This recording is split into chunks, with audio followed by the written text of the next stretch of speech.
오늘 본문 23장 13절부터는 이 서기관과 바리새인들에게 예수님께서 7번에 거쳐서 화를 선포하시는 그런 내용입니다. 이들의 종교 생활은 하나님을 믿는다고 하지만 실제적으로 하나님이 없는 그런 생활이었습니다. 진리를 잘 가르치고 선포를 해야 하고 또 그것을 통해서 많은 사람들에게 예수께로 이끌어가는 그런 역할을 해야 하지만 그들은 그렇게 하지 못했습니다. 그래서 예수님은 7번에 걸쳐서 이들에게 화, 그러니까 불행, 재난, 또 이 근심을 선포를 하신 것입니다.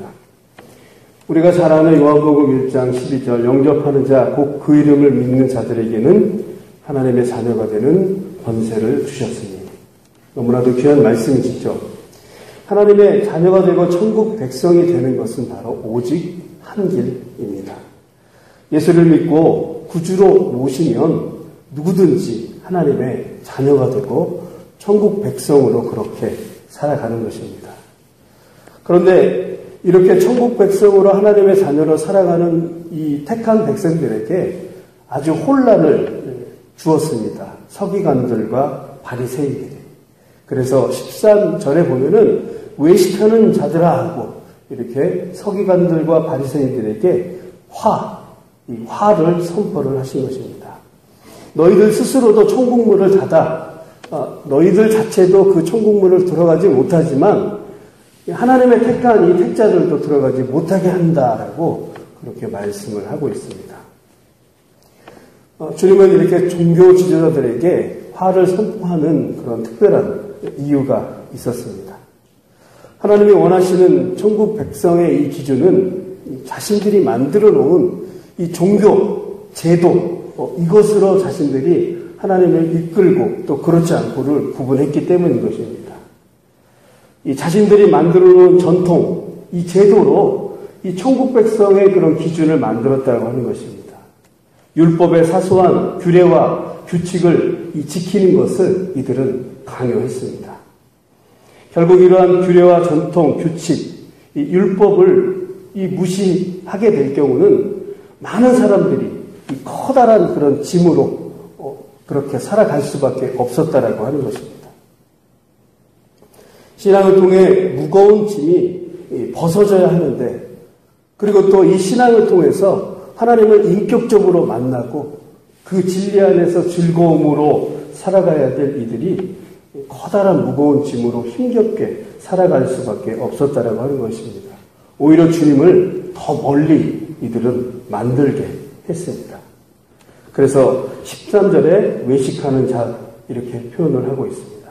이 외식이라고 하는 말은 그 언어는 이 가면을 쓰다라고 하는 그런 뜻을 가지고 있습니다.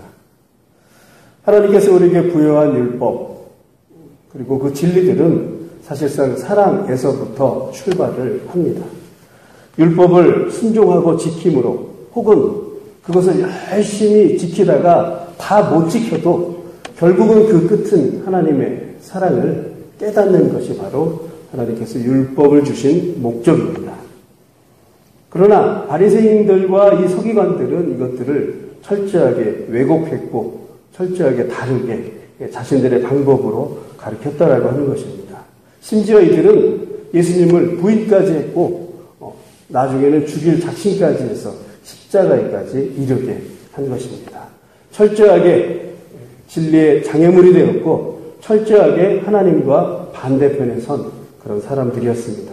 그래서 주님은 그들에게 화를 선포를 하신 것입니다.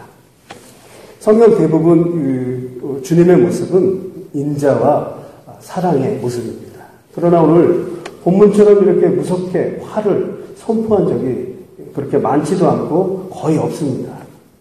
이처럼 주님이 대노를 하시는 것은 바로 진리를 왜곡하는 것 때문에 그런 것입니다. 무지하고 하나님을 모르는 수많은 그런 백성들을 잘못 이끌었기 때문에 하나님은 그들에게 화를 선포하신 것이죠.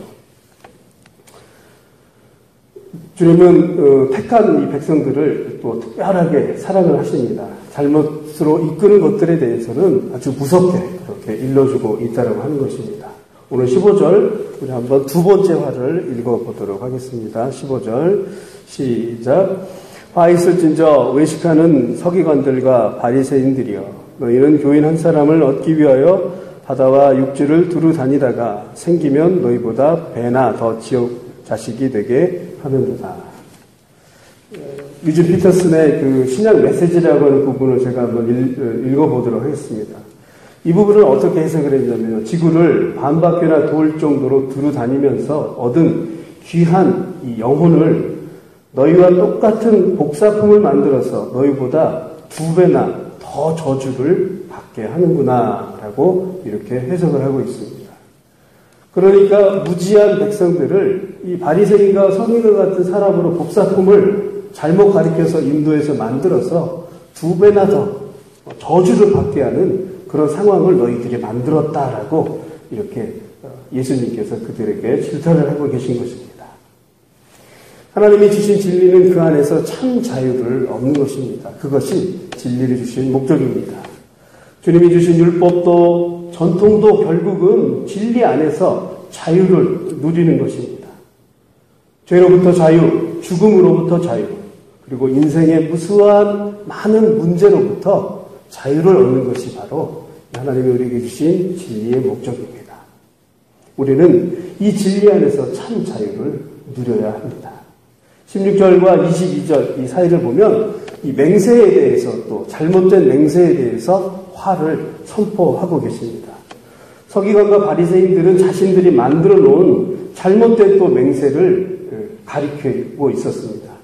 성전이나 제단을 향해 하는 그런 맹세는 의미가 없다. 그러나 성전의 금이나 제단 위에 예물로 맹세를 하면 그 맹세는 의미가 있다라고 이들은 가르쳤습니다. 서기관과 바리새인들이 이 무지한 것은 성전의 금이나 그리고 예물을 그 다른 어떤 것보다 중요하게 여겼다라고 하는 것입니다. 그래서 맹세를 할 때 이 재물에 더 무게를 두고 맹세를 해야 그것이 옳다라고 잘못된 맹세를 가리킵니다.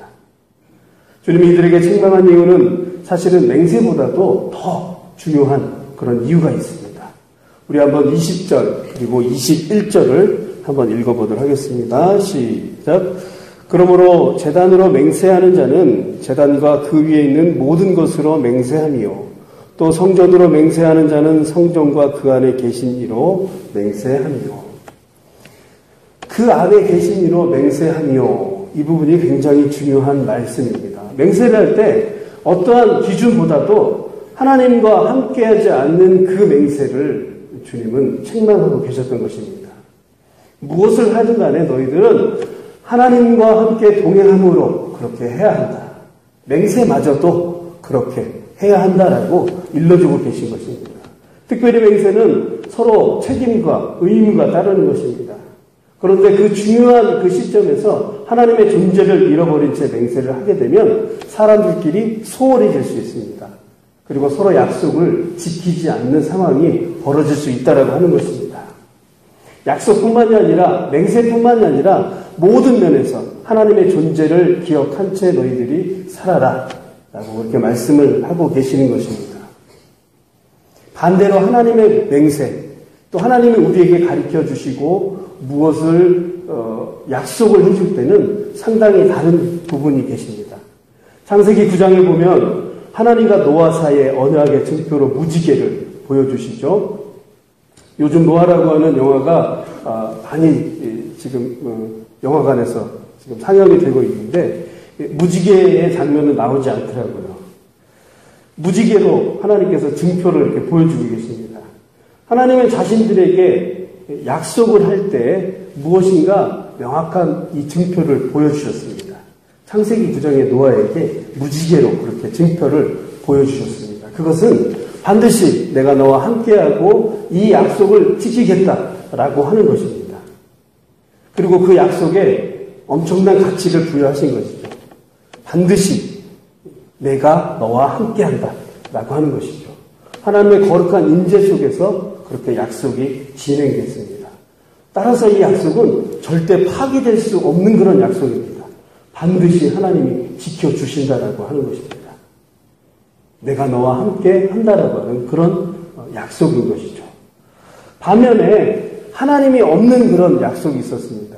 이 성경에 보면은 특히 사사기 11장에 사람이 하나님과의 약속을 할 때 하나님의 임재가 없는 약속. 사사기 중에 입다라고 하는 그 인물이 있습니다.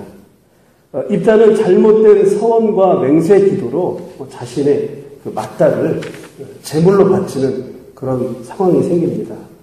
이스라엘 사사로 입다는 암몬과 큰 전쟁을 앞두게 되었습니다.